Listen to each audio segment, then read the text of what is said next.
Scooby-Doo and the Mysterious Campfire. It was a warm summer evening, and Scooby-Doo and the Mystery Incorporated gang were excited. They were on their way to Camp Crystal Lake for a weekend of fun and adventure. Fred, Daphne, Velma, Shaggy, and Scooby-Doo couldn't wait to set up their tents, roast marshmallows, and tell spooky stories by the campfire. As they arrived at the campsite, they noticed something strange. The camp seemed deserted, and the air was filled with an eerie silence. Like, where is everyone? Shaggy asked nervously. Fred tried to reassure the group. I'm sure they're just out on a hike or something.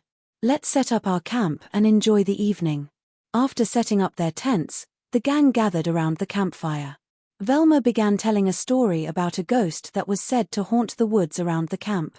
Just as she was getting to the scariest part, they heard a rustling noise coming from the bushes.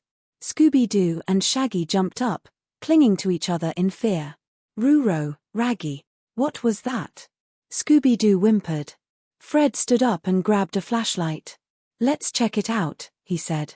Daphne and Velma followed close behind, while Shaggy and Scooby-Doo hesitated. As they approached the bushes, they saw something glowing faintly.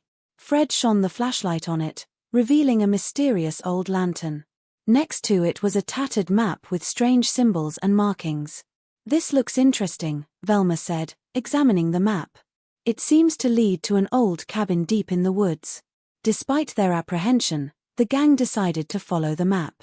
Scooby-Doo and Shaggy stayed close together, their imaginations running wild with thoughts of ghosts and ghouls. After a short hike, they found the old cabin. It was dark and seemed abandoned.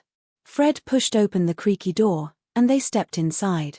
The cabin was filled with cobwebs, old furniture, and strange artifacts. Look at this, Velma said, pointing to a dusty old book on a table. She opened it and began to read. This book tells the story of a hidden treasure buried somewhere near the camp. Many have tried to find it, but none have succeeded. Treasure. Shaggy's eyes widened. Like, maybe this isn't so bad after all. Suddenly, they heard footsteps outside the cabin. Scooby-Doo barked, and the gang turned to see a shadowy figure approaching.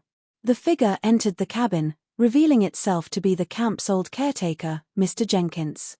What are you kids doing here? Mr. Jenkins asked, looking surprised. Fred quickly explained their discovery of the map and the book. Mr. Jenkins sighed. I've been trying to find that treasure for years. But every time I get close, something scares me away. Velma had an idea. Why don't we work together? With all of us, we might be able to find the treasure and solve the mystery. Mr. Jenkins agreed, and they set off together, following the clues in the book. They searched high and low, through caves and under trees, until they finally found a hidden trapdoor beneath an old oak tree. Here it is, Daphne exclaimed. They opened the trapdoor and found a chest filled with gold coins, jewels, and ancient artifacts. We did it. Shaggy cheered. Like, we really did it. Mr. Jenkins was overjoyed. Thank you, kids. I couldn't have done it without you.